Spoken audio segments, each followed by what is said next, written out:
What's up, everybody? Welcome to episode 247 of Opinions May Vary. I'm your host, JR, and my co-host with me, Alex. Hello. Joining us this week on the Skype machines, a new guest, an exciting guest, at least for me, because we've talked just a couple weeks ago. We talked in length about this game, but we had to stop ourselves because we haven't really had the official review, even though the game's been out since summer, April, May. I can't remember. Either way, Keith Silverstein is joining us. Keith, thank you so much for coming on. How you doing? Thanks for having me. Keith is a voice actor. I am. Who's done, looking at, I was browsing the IMDB, and I was like, oh, there's that, and that, and that, and that, okay, and that, and he was also in this, and he was in this, and it's like, I guess that's also the life of a voice actor as well. It's just having an enormous sheet of accomplishments. I'm glad you followed that up with accomplishments because it sounded weird otherwise. The enormous sheet. It's just you have a bizarre dialect and you're talking dirty. It's weird. That's how we do. That's how we're going to open up, folks. That's how exciting we are. Strap yourselves in. Can I say thank you so much for having me as number 247 because that is my lucky number. Oh, well, there it is. I mean, it's almost as if we planned this 247 weeks ago. Exactly. You know, when we set it out. What was that? You guys are really good. I'm impressed. We stuck to a schedule, you know, and we I mean, we're just gonna call it. We're gonna wrap it up after this week, and that's it. That's the end of it. I'm okay with that. But it's all to get here. It was just to reach this pinnacle. Fantastic. It's done.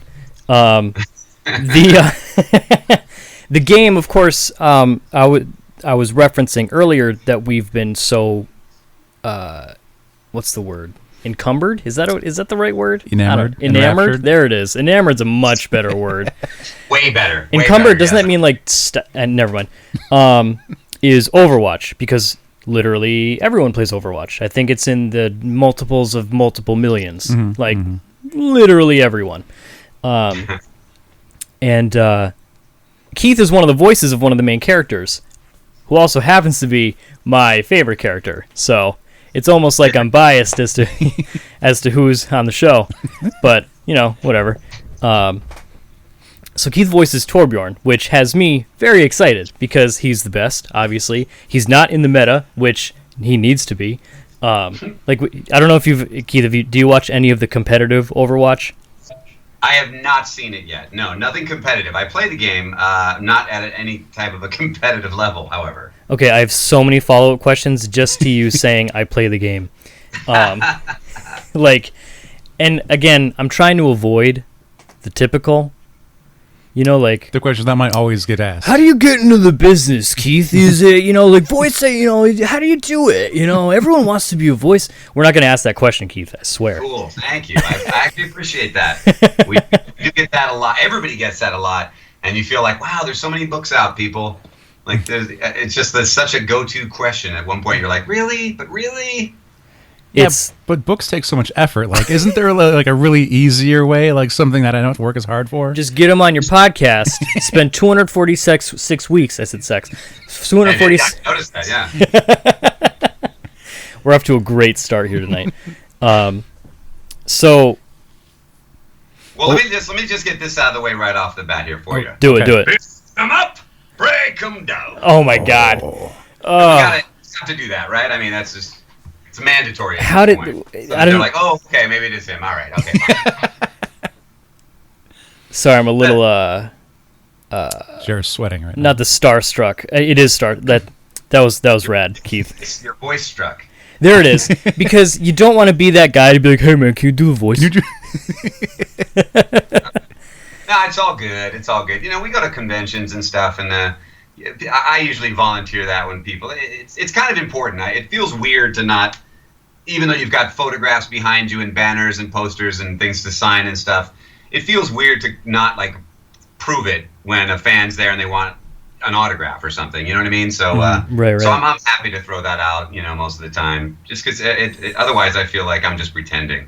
And I'm that. And while I'm at it, I'll throw some fake ones in there because I'm not going to do any voices for you. So Is that kind of almost surreal? Like when you start going to conventions, I don't know. You've been in the business for many years, but like going to conventions simply because you recorded your voice in something, and then people are like, yes, I need that man on my podcast right now. Like is that kind of surreal to begin with, or is it just kind of part of the business? Well, I mean, it is part of the business, but it is surreal, very, very much so. It's weird and it's wild and it's wonderful, and probably a couple other W words. The weird thing about, especially, I do a lot of like anime too, and anime and video games have such a fan following. Like the fans are just serious. They're really, really into these shows and these games. And it's a great thing because you could literally do like one anime, but if it's the right anime, you can go to conventions for the rest of your life and at least have a number of fans that are going to turn out and be impressed to meet you. And it's a wild thing because it's not like I don't think you can do a lot of commercial work or even like film work. It really depends who you are. I mean, in film, yeah, if you've done enough films and you're famous, yes, you can do that stuff. But you can do very little and start getting recognition at anime conventions. I hope I'm saying that the right way. It's impressive how strong these fans are so into these shows that they love it and they're so happy to meet you. So it's a cool little niche to be in with anime and video games specifically, more so than even I think some of the bigger animated series that I've been on. It seems like the anime and the game sometimes are even more loved. So, well, those two mediums have a lot of like replay value, and they last longer than one hit movie might do, or other TV series. It seems like it, and of course it's not always the case, but I mean it's impressive. So it's really surprised me the reception I've gotten at conventions, and it's always cool. I don't think I'll ever get used to it. I really like it, but it's always a weird thing. You got to pinch yourself just a little bit because I'm a fan of anime and video games and pop culture in general, and I've gone to these conventions. I was going to cons before I was working in the industry at all, so it's really trippy and cool to be on the other side of it. So one of the things that I noticed recently, like I guess was that last month, it seemed like BlizzCon, like the company Blizzard, really gets it. They really get like what their fans want and what they're looking for. And the way like they had gathered so many of the voice actors for panels or to do appearances and meet everyone, and that just shows me like a way that the company like knows what they're doing to put you guys out there like that. Blizzard definitely knows what they're doing. When they make a game, they spend years and years and years on it, and they really try to make the best game, really, that they can. And they don't mind scrapping a game. I know of at least one occasion where they worked for like 3-4 years on a game and then decided this just wasn't it, and they just went, done. Let's do something else. We're not doing that. And that's amazing, because I think a lot of companies, once they put a certain amount of money into something, they want to get some kind of return, and which is understandable. That's not a bad thing. Right. But Blizzard really wants to put everything they put out to be just amazing quality, just top of the line for whatever game it is. Do you recall when you first were? I don't know if you were contacted or if you contacted them or you auditioned for Overwatch. Like how long? Because it feels like Overwatch is in development for years. Like years. It was years ago. I think it was between 2 and 3 years ago. Jeez. I think they obviously had done a ton on the game before they even got to the voices. And yeah, no, I got an audition. I didn't have multiple auditions. I had just Torbjorn came, in my email, and read over the description, thought about it for a little bit, because we audition from home. A lot of people don't know that. Not always, but 80% of the time we audition from home, and we just recorded. I just recorded something, and I was happy with it, and I sent it off, and that was it. It wasn't a callback situation. I worked with Blizzard already, but thankfully, very thankfully, they liked what I did enough to cast me in the game, and I went in, and then after that, it was just a waiting game because we recorded most of the dialogue probably in the first session. And then you wait because you know that because Blizzard only puts out the highest quality, and they got to be sure about everything. You know, you worry like, well, okay, is this going to happen? Is this game going to come out? Is this character going to get replaced? Are they going to, nix this entire character? Are they going to find somebody else they like better? So, you just kind of wait and hope and until it's released, and hopefully it blows up the way, Warcraft and StarCraft and Hearthstone and everything that they do blows up. So right. One thing that, and it's actually where I got, like, because this is actually going to be like two stories in one. There was a video that went pretty, like, quickly viral for a little while there of I saw it on Twitter of I am blanking on the name because I'm a terrible person. The gentleman who plays Reinhardt was recording a video with a guy, and like you popped in. They were talking about armor a lot, and then you popped in, and like you did the "come get your armor," which I hear hundreds of times a day.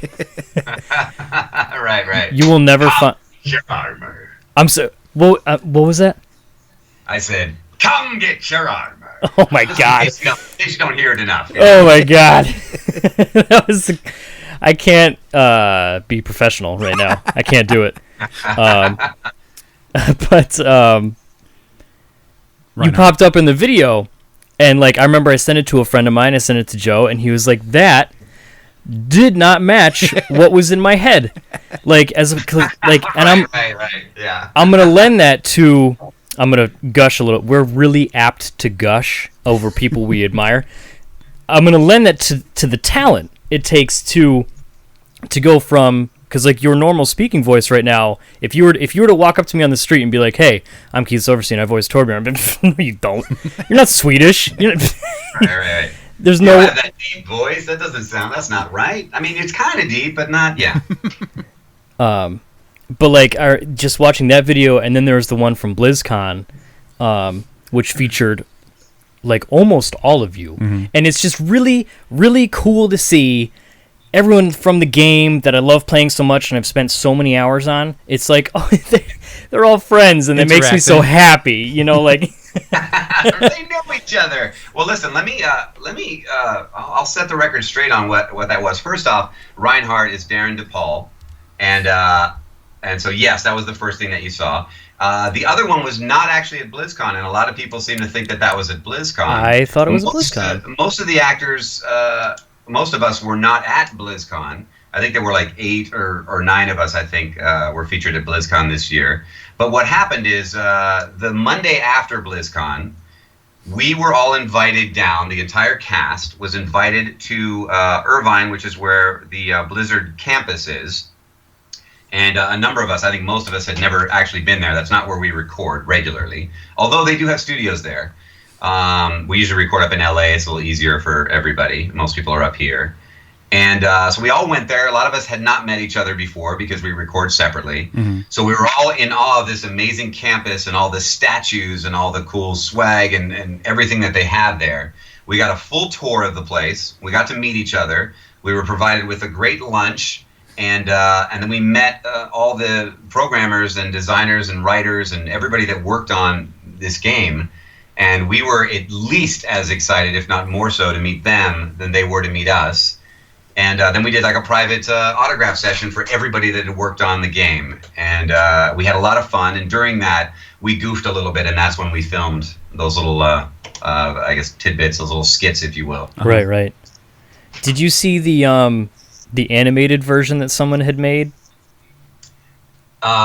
Yes, I did. I got to check and see if it's been even more animated since, because I know it kept coming back and there was a little more done. It's hilarious what everybody did, and the truth is, it really surprised me how viral that went. That was my first experience, I think, with something that just went viral that I was a part of. Right. That was insane. I've never seen anything like that, and it's a testament, I guess, to how many fans there are of this game and how much people love this game. And it's kind of humbling. And I mean, we were just a part of it, but still, it's very humbling to see how much people love these characters. It's amazing. But like seeing them interact outside of the regular gameplay. Right. The way like you're animated, like you can only see the top of your head because Torbjorn's a dwarf. He's short. And even then, like, and watching like when Lucy asks Diva out for dinner or something. Right. And the animated one, like, she makes eye contact and holds it before turning away and saying, I have a boyfriend. Because it looked like it was almost a completely different situation. It was fun. Yeah, I'm gonna have to see it all. I know I've seen some of it animated, so I'll check that out again. Because it was a really, really fun day. And again, I can't say enough nice things about Blizzard, because they that's almost unheard of, to like, come by whatever it is, the campus or the company, and get a tour and be treated to a lunch. And it's just one of those things like a lot of companies don't do. I'm not saying that they need to, or it's a requirement in any way, but we really feel very appreciated. And that's not just after the game is successful. The entire ride, we all feel very, I mean, if I can speak for everyone, because I don't think any actor would disagree of their experience with Blizzard. We all feel, very appreciated throughout, and it's great. It's a wonderful thing. It's really nice to be treated that way. So right. Because thank you. They could. I mean, you cut out there. Well, sorry. Don't. It's. I'm goofy that way. I'll throw a voice in here or there. My apologies. I know we have to like talk separate. It's the good old Skype. But it's just, again, it's a testament to, like, they could have, we hired you, we paid you for this role, we have no obligation to further pursue. But like, we're done with you. They bring you in, and they also, like, Blizzard does continue. I mean, for all I know, this stuff was recorded a year ago, but like, there's all the constant updates to the characters with new voice lines and things like that.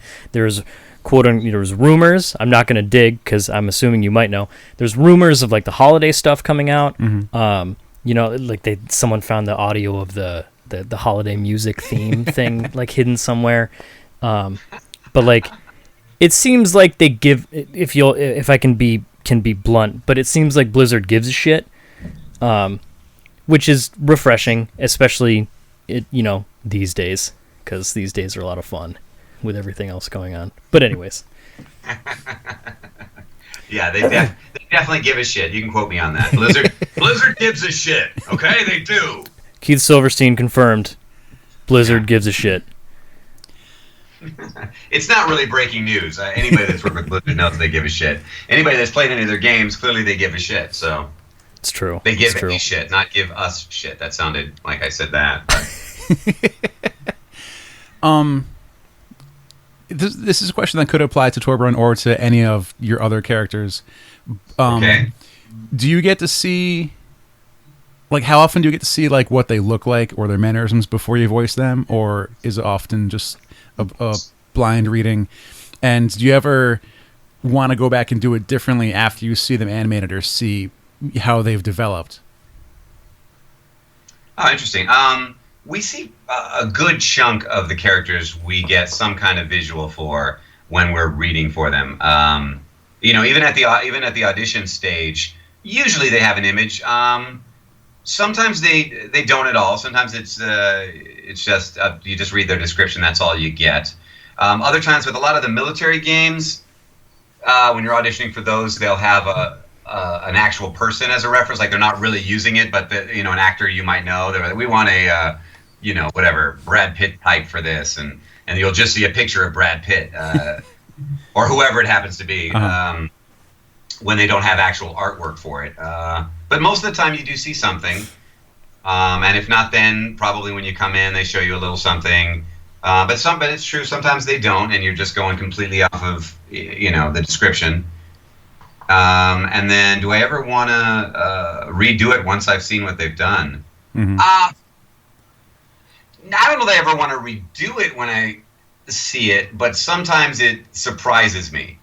There are games and shows and such that I go, huh, okay.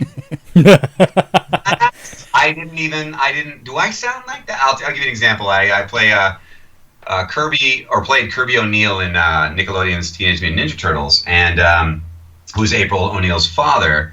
And so I had voiced that, and I hadn't seen any images of him, I don't believe, until it was animated, until I saw the first episode. Mm-hmm. And he's like this, balding, short red hair. And I was like, do I sound bald? I didn't know I was going to be bald. I had no, it's just a silly thing. I didn't know. So I was surprised to see him. It wasn't that it didn't match my voice. I just was like, oh, Oh, he's bald. Yeah, I guess maybe if I knew he's bald, maybe I would have made him sound different, which makes no sense whatsoever. But I wasn't thinking bald. I should have been thinking bald. So, but I don't usually want to change it. I'm just sometimes like, oh, that's okay. I thought he was bigger. Or I thought, you know what I mean? Because you're doing a big booming voice sometimes with something because they tell you, this guy's really strong. But then when you see him, he's like, oh, I thought the way they described it, he was going to be like 10 feet tall. He was going to be like the Hulk. Yeah. And he's not. He just sounds like the Hulk. All right, sure. You had mentioned earlier, like getting the email, for the audition to do Torbjorn and check out the lines. Are there times where you've turned down jobs where like you just don't agree with the character or the content, or what would it take to turn down a job? Well, there's a couple of reasons you would, I guess, turn down a job. I mean, the crappiest one is when you just have a conflict. Like this has to be recorded on Tuesday, and you already have a session on Tuesday that you cannot move and can't get out of. So that's probably the crappiest reason, because it means you absolutely do not want to turn it down, and you just have to let it go. So that's annoying. I guess if there was I know for people there is content that they would turn down. I'm not sure what content. I guess something politically I didn't agree with, like if it was a political ad, and I was like, oh, I hate this person, then I would say, or smoking or something. I don't smoke, and it's fine that people smoke, but I don't think I would lend my voice to a smoking ad, if that makes a cigarette ad, Anti-smoking, I'd be like, yeah, sure. What else would I turn something down for? Well, one of the other things, you get sound-alikes a lot, and your agent will just send you like, hey, we need a sound-alike for so-and-so, and you're at home, so you try it. You go, let's see if I can do a Buddy Hackett. And if you find out that you can't do a Buddy Hackett, you just don't send it in, and you say, sorry, I gave it a shot, but I didn't want to embarrass myself by sending anything in, and that's fine. Because I think we know there's no point in throwing something out there and representing yourself poorly. I can't do every voice, there is. Right. We all specialize and have things that we're good at, but if you don't try it, you don't know sometimes. So it's always good to give it a shot. But I have sometimes said, yeah, gave it a shot. I don't think I'm close. I imagine that must be like a roadblock for some people too, because like I imagine there are a lot of people out there who would like, yes, I want this job really bad, and I will do anything it takes, even if I'm not quite there yet with how the voice is supposed to go. But like being able to say like, no, I don't got it. Maybe give it to someone else. Like that. I think that must take a lot, especially like because like you mentioned earlier, like some of these things can just hit. Like Overwatch, or like what is it? Like you were in One Punch Man as well, which is arguably one of the most popular animes in the world right now.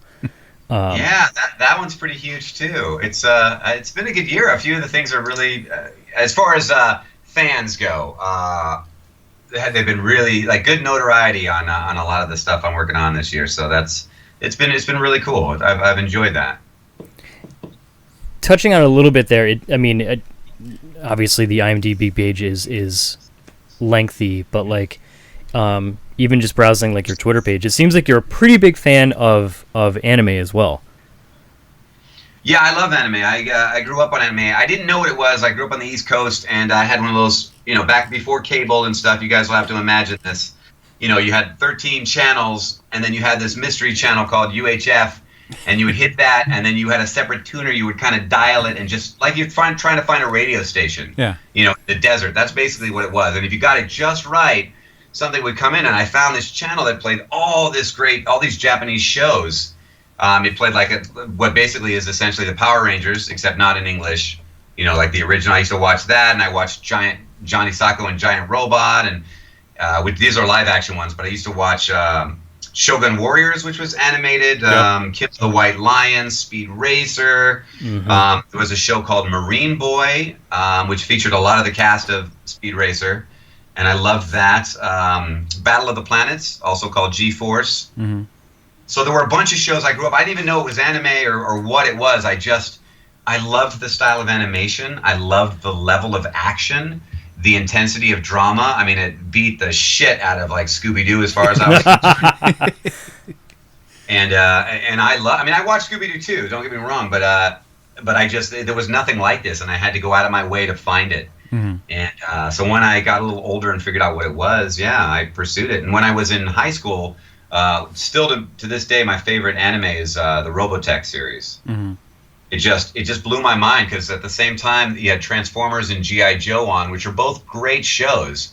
But it drove me crazy because on G.I. Joe, it was very clear that whenever a plane or something got shot down, you saw one or two parachutes, gently coming down and landing on the ground. Every time. And Robotech, like, you saw the people blow up. They'd zoom in and you could see these fiery forms screaming as they disintegrated. And they didn't focus on it too heavily. But I was like, yes! Oh! Like, it really hit me how cool that was. And I knew I hadn't seen that before. And I wanted more. So I've been a pretty big fan. I mean, I'm not the biggest fan. There are people that watch so much. Have seen so many anime, more shows than I have. But I did grow up on it, and I still enjoy it to this day.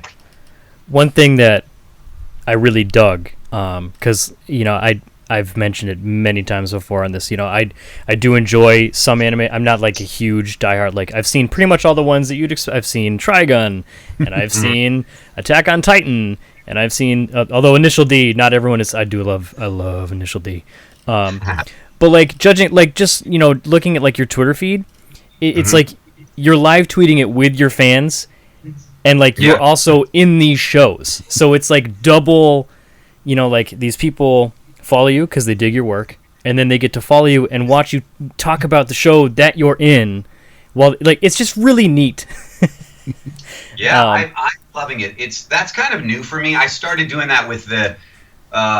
I don't know how many months ago that was. I guess when Hunter x Hunter started on Toonami, which coincided, roughly with One Punch Man and Gundam Iron Blooded Orphans, and now JoJo's Bizarre Adventure is on, and it's cool because I wasn't that into Twitter. I didn't really see what set it apart from Facebook. I mean, it seemed like you could do more things on Facebook, but I've clearly learned some time ago now, Twitter is just what's alive right now. It lives and it breathes, and it's constantly active, and Twitter's much more of a conversation, and you can join into any conversation anywhere in the world with hashtags.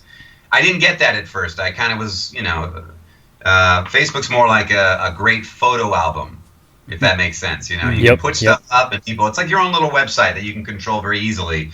You can put family photos up or photos of. There's still a use for it. I'm not hating on Facebook, but as far as interacting with fans, I mean, good example. So the video you were talking about from the Blizzard campus that we filmed with all the Overwatch actors, like that got me something like 6,000 more followers on Twitter, in like a week.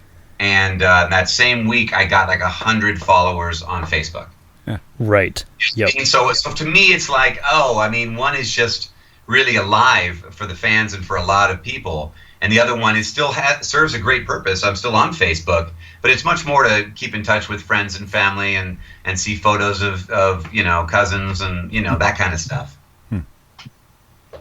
For the most part. Right. Yeah. Facebook it's more for like the more personal, and then Twitter is just kind of like Twitter is such a great resource, especially if you're a fan, because you can follow, like, you feel a lot more connected to the people you admire, people you look up to, and like a lot of the times you can talk to them and they'll respond. Hey, we are having a conversation that otherwise probably wouldn't be happening on Facebook.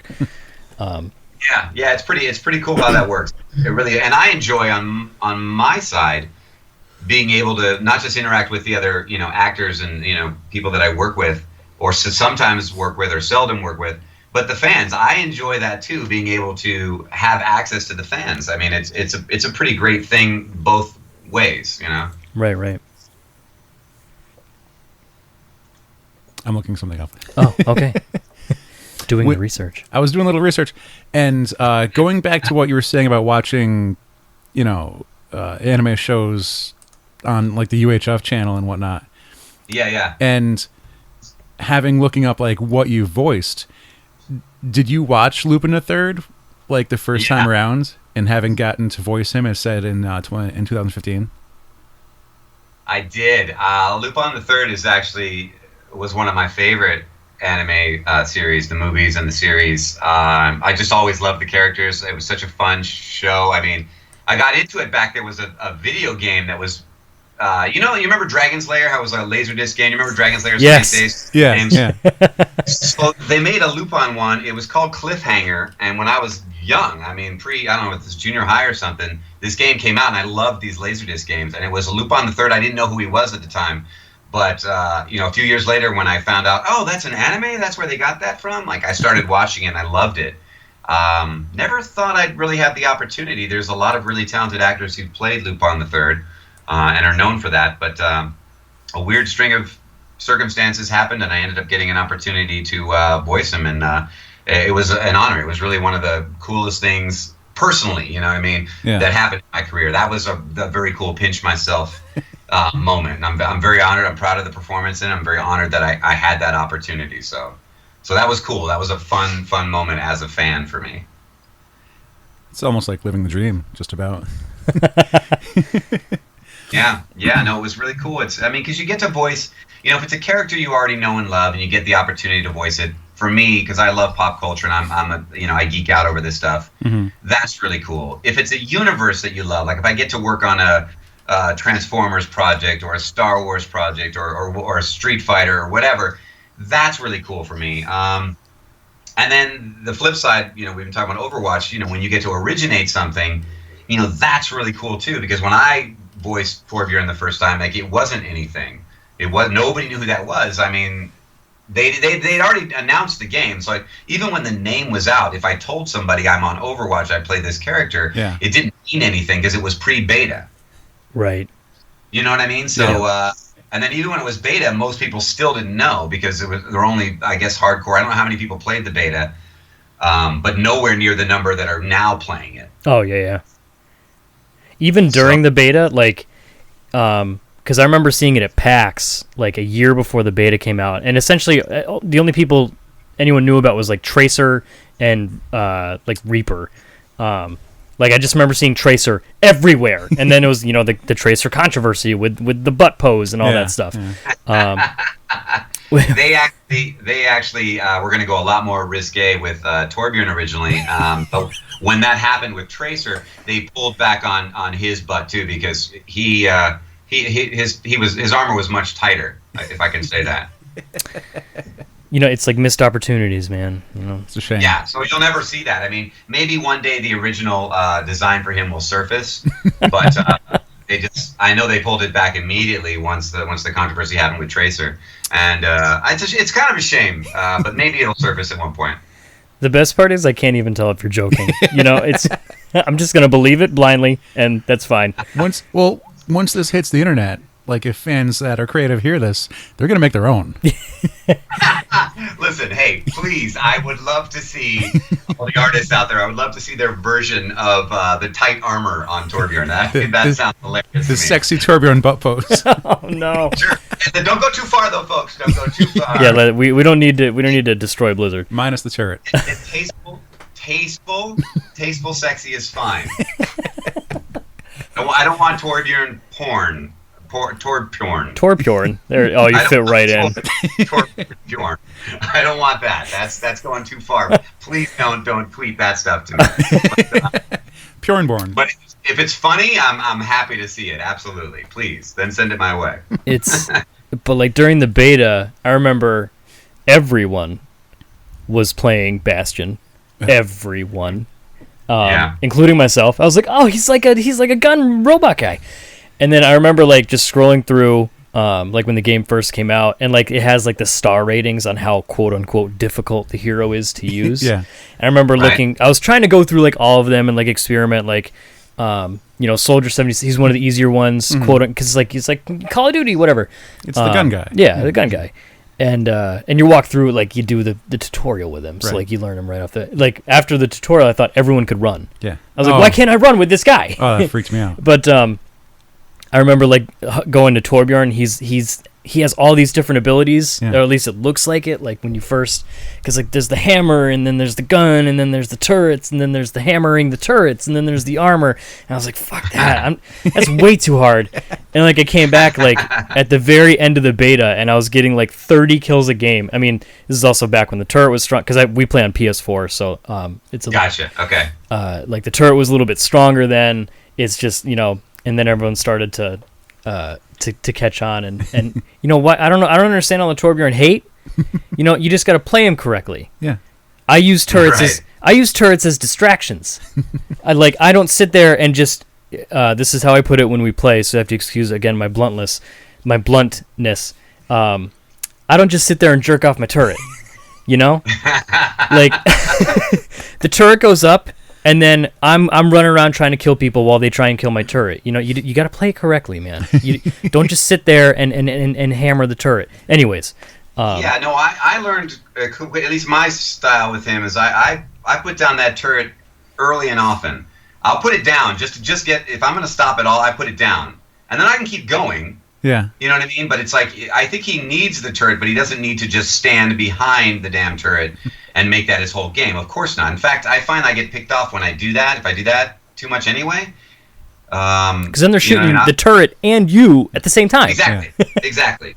Exactly. So I'll throw something down until I figure out a good spot to, to fire on people from, or as I'm charging somebody else. I'd rather there's also a turret 5 feet behind me or to the left of me while I'm charging someone and shooting at them. It helps. Do you have a secondary character that you like to play? No. Besides you? I was going to say, at the risk of sounding cliche and asking one of those really shitty questions. Oh, is that one of them? It's like, no. I was going to be like, so are you partial to Torbjorn? But like, you don't have to answer that. In fact, don't answer that question. No, I did answer it. I was no was accurate. No, I don't. I played Torbjorn, but it's not. I've only played so much. I'm like level 10 or 11 or something now, so Right. I haven't had as much time to play. It's an amazing game, but I just haven't had the time to play. In general, the last 3-4 years, I've just played a lot less video games. I drool after them, but I don't get the time to play them. But so I feel like I want to really get good at him, and I like him. If I didn't like him, I would have already switched. I would have already been like, screw it, I can't play this dude. But no, I want to play my own, and I want to get good enough. My goal, here's my goal for myself with Torbs, is to keep playing, level up, get nice and high, and then when April Fool's comes, I want to play, and I want to have my microphone on, and I want to have a lot of alternate lines, including other characters' lines, in front of me on a list. And I'm just going to go through those and try to confuse them. I'm going to play all day. I'm going to take the whole day off. This is my plan. Play as many games as possible so that if I do it right, people will think there's some kind of special download for April Fool's Day. Because enough people will hear me that they'll be like, yeah, didn't you hear the Torbjorn stuff? Like he's saying high noon and all the other stuff. He's saying Mercy's lines, and that's what I want to do. So if you do that's the plan. That's my goal. You don't happen to play on PS4, do you? Because we're going to need to find you if you do. I'm on PS4, yes. Good, Ooh. good. That's what I play on, yeah. Good. That'll be it. Just PS4. So it'll be a download rumor just for PS4 for April Fool's Day if I do it right. You can get this Torbjorn hack. Yeah. I'm gonna have to play all day though, and that's why I have to be leveled up, because I have to be high enough so that the players I'm being matched with are experienced enough to notice it. Right. Otherwise, if people are newbies in the game, they're going to go, oh, yeah, he talks a lot. It's got to be like, what? I've never heard that. What is he doing? What is that? That's different. That's new. Mercy sounded weird just then. What's going on? Did Turbine res me? It's weird. Dude, can you imagine? And you just turn into like a turret human amalgam. Yeah, I'll put some time into it. I'm going to write down some good lines that sound like they would be Torbjorn's lines anyway, but are just different enough. And then, of course, like I said, some other characters' lines that he would never say, and we'll go with that. I was watching some other videos that you ran. I found a clip that of a panel that you ran a while ago at a convention, and you were talking about video game voiceovers, and he'd mentioned like playing through one of them, trying to find your voices, and right. I wondered, like, do intentionally try to play like every game that you're in, or like that's a lot of systems, I would imagine? You know, when I first started doing video games, I was pretty geeked out over the concept that my voice was going to be in games. So I did the best I could at that point. And then, you know, at that point, I think there were like a couple systems out, really. You know, that was back when it was just PlayStation and Xbox, basically. And it, you know, and when you're starting your career, it's, you know, for me, it was not a super slow start, but slow enough that I could pick up those games. It's not like I was doing like, you know, 20 games a month or anything. So it was like I can pick these up and I can play them. They were few enough and, you know, far between enough, I guess. It's become more difficult because I'm working more, and obviously I'm doing games. Like I don't have any of the handheld systems whatsoever. So anytime I work on those, like I never get to hear those at all or play them. But you know what? If I want to hear what I did in it, it's easy now because I just go on YouTube and I type it in, and some awesome players already put that up for me. So I love it. That's great. YouTube is because you can literally, like, when I was like, oh shit, he was in One Punch Man. Plug in you know, One Punch Man, Deep Sea King English. Bam, right there. Yep. And of course, and that came up. See, that's not even supposed to be up there, but you know. True. And it was clearly like, you know how like you can make the videos that don't do that, kids. Go watch the actual. Pay the money, buy it. You know, we want to do things the correct way. Yeah. Don't cheat. One Punch Man is still on Toonami, I believe, late. It's just really late. So if you set your DVR or what have you, you could still get all the episodes, like 13 episodes. I mean, it's not that big of a commitment. And you can watch great show. You can watch the Deep Sea King try and take out the One Punch Man. I mean, it's a pretty good fight. There's a lot of well, until Saitama shows up, it's a great fight. Yeah, literally just ragdolling the guy with the bike. I can't remember his name. That's Moomin Rider. Yes, that's what it was. But before we run out of time, I did want to touch on. We're going to get serious here because it's a serious topic. All right, hold on. Let me put on my serious voice. Whoa, that was a real. Good Lord. I'm getting serious right now. What's happening? What's going on? It's almost like you use your voice to make your living, and you know how to change it. I can change it. I can do that. It was just good. It comes in handy when they go, can we get something different? It's always nice to be able to go there. Nah, this is my one voice. That's all you get. That's it. But that's all I do. So, yeah, you know, I'm just going to do this and nothing else, baby. We touched a little bit earlier, like, about how Blizzard seems to give a shit, you know, again, going back to the there's actually there's a strike going on. Yes. And I remember, like, I saw it initially on your Twitter feed with the hashtag Performance Matters. Did some research and I like found like the essentially not the, I don't want to say parameters, but like the reasons why a lot of video game voice artists are striking right now. And it's like when you read the issues, it's just like because like initially I was like safety on the set, like what? How do you it's a mic, but then you go and read it and it's, oh my, I never thought about that. Yeah. I never would have thought, because like especially with the way video games are now, a lot of the voice acting, you know, it's like Last of Us was like all motion capture. Yeah. So like, did you want to? Can you explain what the strike is about? Yeah, there's four reasons for the strike, or four things that we're asking for basically at SAG-AFTRA wants for their actors, and then we'll start with that one, which was the safety on the set one. And for safety on the set, it's for basically for mocap and stuff. For anything else, any live action stuff you're doing, the union requires a stunt coordinator to be there.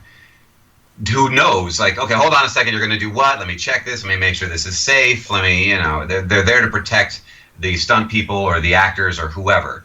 And with motion capture, and people are climbing up things, jumping off things. I mean, there's action. They're doing fights. It's real stunt work, and there are real stunt people doing that stuff too. And on occasion, actors will be asked to, who aren't stunt people at all, will be asked to do something that's a little bit physically difficult, and they could definitely hurt themselves doing. and there's no stunt coordinator, there's no one there. So you're just talking about the director, the producers, and people saying, no, go ahead, do this 10 more times, and people are getting hurt, and it's just not safe, and it's ridiculous to think that an actor would be asked to perform any kind of stunt, and they just have to try. I mean, think about an actor going in. You want to please the director, you want to please everybody, you don't want to be a dick. Let's be really frank. Yep. You want to go in there and work your ass off and impress everybody. So you're going to be inclined to be like, oh yeah, sure, absolutely.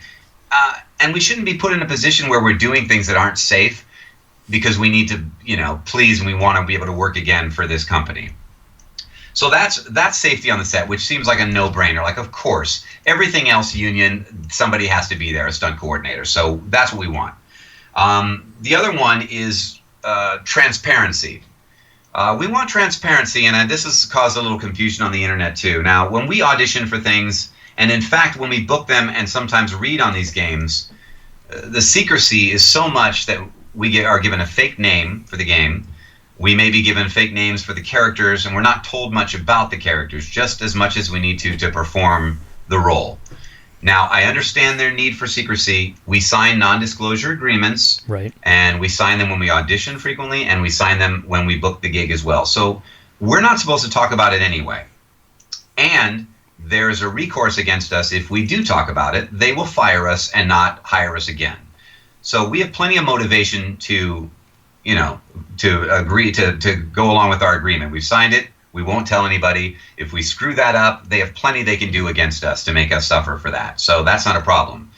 But not having transparency means if they hire us to do something, let's say a Grand Theft Auto game. Let's say I'm very religious and I don't want to curse in my games, and I don't want to have sex scenes in my games, and I don't want to be calling women bitches and what have you. And I show up, I'm already booked, I'm hired, I'm in there, and now they want me to curse and, what have you. And I don't want to do that. Now I'm on the spot because now the company has now paid for a studio. The director's there, everybody's there, they're all looking at me, and now I'm supposed to stand up and say, guys, I'm sorry you spent this money, but you're going to have to get somebody else. I can't do this. That's a terrible weight to be put on us. If that's my opinion, I need to have an opportunity to back out before they're invested in me. Not only that, but if the game is vocally stressful, meaning I'm going to do a lot of screaming and yelling, well, I should know that ahead of time, and that's part of the transparency so that I can either decide not to do it or I can plan my other sessions around it accordingly. If I have to sound like Mickey Mouse 30 minutes after this session ends and you want me to scream for 4 hours first, I'm not going to be able to perform at my next session, so I need to know that. Mm-hmm. And I need to plan accordingly. So the transparency, there's one other reason for transparency that I can think of. If I get an audition, this has happened before, not to me, but I've heard of someone who got an audition for Soldier number 4, booked the audition, went in for the game, and found out it was a soldier who was that person's recurring character that they'd already done in like 3 hugely popular games before. Now, why that sucks is because the agent would have negotiated for a higher rate because it's a recurring role that they're known for doing, and they thought they were going in for Soldier 4. Right. So that's pretty fiendish for them to scheme that way and try to put one over when they clearly wanted this actor in the first place. They just didn't want this actor to negotiate anything better for themselves. So that's transparency. Sorry if I lingered on that for a while, but the third one is vocal stress, and which we talked about before. We want for vocal stress, we want a clear definition for what is vocally stressful, and we want limits on our sessions so that we have like a 2-hour session if it's going to be yelling and screaming. If you've never tried to yell and scream for an hour, honestly, try it for 5 minutes if you don't think this is important. It is hell on your voice, and we do our best to pace ourselves, but this is our tool. So if we scream for 4 hours and then can't work for 4 days afterwards, that's huge, and that affects our bottom line immensely. And it affects us if we show up at other sessions and can't perform because we've been screaming all day. So we want a special, like vocally stressful things to be defined, transparent, and limited to a 2-hour session. The other thing is that's the one that everybody's talking about, and that is, I forget the way they want to term this. It's not really residuals, but contingent compensation. Contingent. Thank you. Contingent compensation. That's Nailed exactly it. I don't have anything open in front of me, but but we wanted something that is something like residuals, because video games make more money than movies do now. Yeah. They make far more money, not every single one. So what they've come up with is this contingent compensation. First off, a game has to make a certain amount of money for this to even kick in our proposition. Mm-hmm. And then when it makes that amount of money, there's like 4 or 5 different points. If it makes this much, we get, a little bit more money. When it makes this much, we get a little more money. Now, this is assuming we worked on the game and depending on how many days, how many sessions we worked on. Mm-hmm. At any rate, it's not a huge payout at all. If a game does the best of any game in the world, we still only stand to make something like the amount equal to like 4 or 5 more session fees. And that's it. So we're not going to get rich off of this, but we're hoping that we can set this example and we can get this.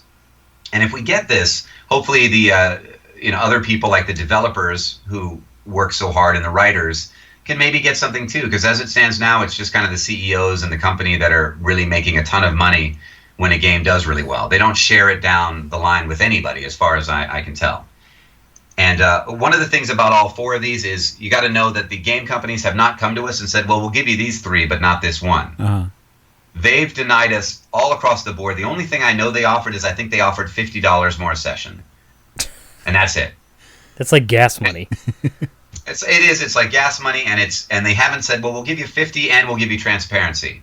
They've said no transparency, nothing for vocal stress. We're not going to do your safety on the set, and there's no way in hell we're going to give you any kind of a payment bonus. Period. So that's where we are. So it's not like we're just being greedy and we need all 4 of those things. They've never even offered us 2 of them or 1 of them. So it's been frustrating. Right. JR was reading an example of a safety issue that involved, I think it was like a wire pull, you had said. Yep. And we have a couple friends who do some stunt work, and like he'll post some videos sometimes of what they do, and if not just like them doing the stunt, but more in depth of like what's involved. And when there's some kind of like controlled descent or a wire pull, there's like calculations into the actor's weight, into the tension on the wire, into like how many pulleys are in the system, and like it's not just like knowing how to fall correctly. There's a lot of math involved to keep everyone safe and do this correctly so no one gets hurt. And like to expect it like, oh well, we're gonna just throw this on this mocap guy and expect everything to be fine. That's ridiculous. Yeah, and it's not like these mocap guys. I mean, some of them sometimes they are using professional stunt people. Uh-huh. This is true. But they're not always. A lot of times they're actually using the voice actor for minor stunts, nothing super major, but enough that you could hurt yourself. Mm-hmm. So I just know how to work the microphone. I know how to do voices, characters, what have you. I'm acting. I don't know to say, wait a minute, you need another pulley on this because I've done this before, and so I'm not even going to know. Right. I'm going to be trusting. So I absolutely want somebody there on set who's on my side, who's looking out for me, who doesn't work for the company, mm-hmm. and is not just trying to do this the cheapest and fastest way. There are I'm on the site for SAG. It's sagaftra.org/interactive if you want to look at more information on this, because it's not all video game companies. No, it's not. You can see the lists of struck video game titles and non-struck video game titles. You can also see lists of companies who need to do better work when it comes to taking care of their actors. Because if you hire someone for their voice and then you're like, no, we're just gonna hook some wires up to you just real quick, and that's just the one. Like, we've been focusing on the safety on the set, but obviously, like, there's the sometimes after doing this show for about an hour, I'll leave and I'll be like, oh my god, my throat's killing me, and I'm just talking. Like, we don't yell. I'm not like exerting and especially changing my voice to do a character and then yelling in that character. Mm-hmm. It seems like it would be it's even like you said 2-hour sessions, which still can probably seem like an eternity when you're yelling, screaming, in these voices in the character, especially like I know a lot of, even like we talked about One Punch Man, the character you did in that one like had like the deep like I am a growly monster. Like even just doing that for 2 seconds, I was like, okay. You know, Yeah, and it's it's interesting because it's it doesn't have to be yelling even. Sometimes it's just the voice. Like I do the voice for Vector the Crocodile in the Sonic the Hedgehog games, and just because he's like hey Sonic, he's right up in here, right? But when you do that for a while, because you're grating, your throat's kind of vibrating against itself, and I mean you start to feel that. So it's not always even just yelling. It can just be the style. Like if you're doing a Yosemite Sam voice or something, anything gravelly, really gravelly or raspy can put a strain on your voice. Absolutely. And as far as like the compensation, well, when we were talking about the compensation, like how depending on like subscribers or copies sold, I looked up the Overwatch numbers, and this is not saying that Blizzard is a bad company and they haven't been compensating because of Overwatch. We mentioned it earlier, like the millions of people were playing. Quick Google search told me that back in October there were 20 million unique registered users playing Overwatch. Wow, that's crazy. Which, I mean, I don't know about you, but I haven't had 20 million people hear my voice, so it's must be kind of neat. That's pretty crazy. A little neat, but again, it goes into like and from what I can see on the on the strike, it's reasonable performance bonuses for every 2 million copies downloads sold, or 2 million unique subscribers to online only with a cap at 8 million. So 2, 4, 6, 8 million, which a lot of games hit pretty easily these days. And especially when you're charging X amount for these games, I imagine it probably, again, I literally have no facts to back this up, it would probably be pretty easy to compensate people a little bit more, especially when hours and hours of acting going into this. I mean, listen, they have these games have the money. So this is not. First off, this is not like they'll make it sound like they don't have the money, and they'll say that but some games fail. So when we do well, we need that extra profit to help the games that don't.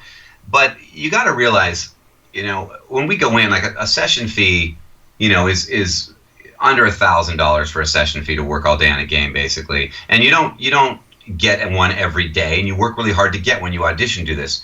But these games also pay well-known celebrities to come in and do voices, and some of them get paid upwards of like $20,000 a session, $25,000 a session, and they're going in for the same time that we're doing for under $1,000. Now, I'm not saying I have a problem with that, but what I am saying is they have the money. So we're not asking for something that they act like, no, we couldn't possibly. It's like, they could get a sound alike for any of these celebs if they really just wanted that style of voice. They're choosing to get this actual person. But all that goes to show is that they clearly are doing very well, these companies, and they have plenty of money. And if they want to spend the money on something, they will. They don't want to include us, and they're very scared, I think, of setting up any kind of a bonus payment situation, because right now they control all the information and all the profits from that, and they don't want to possibly change the way it's working. You can, like I said, it's the website was sagafter.org/interactive. I'm not even getting paid to say this, I swear to God. I just looked this up and I was like, hey Keith, can we talk about this later? But you can go check it out. There's the hashtag performance matters. It's all these video games that we love so much, and with all the acting and all the voice that goes into it, you can try to support something that you really favor. Last few minutes here, Keith. We are going to wrap up really quickly in a minute. Is there anything that you want? I found you on your website, which was keithsilverstein.com. Sure. Also, your Twitter, it's @silvertalkie. Is there anything coming up that you're going to be taking part in that you wanted to pimp to like our 5 listeners and be like, hey, check me out? And well, everything's so secret and all. I will say Silvertalkie is @silvertalkie. It's Silver TALKIE. That's the best place for everybody if anybody wants to follow and actually keep in touch with me, or live tweet along with Toonami with me, or what have you.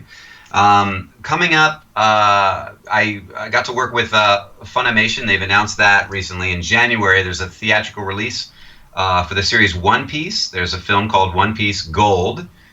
and I play the villain in that. And it's the first time I've gotten to go down to Dallas and work with the folks at Funimation. I had a great time. Huh. And it's a beautifully animated film. I haven't seen it, but I've seen parts of it, and I'm looking forward to seeing it. So check that out in January.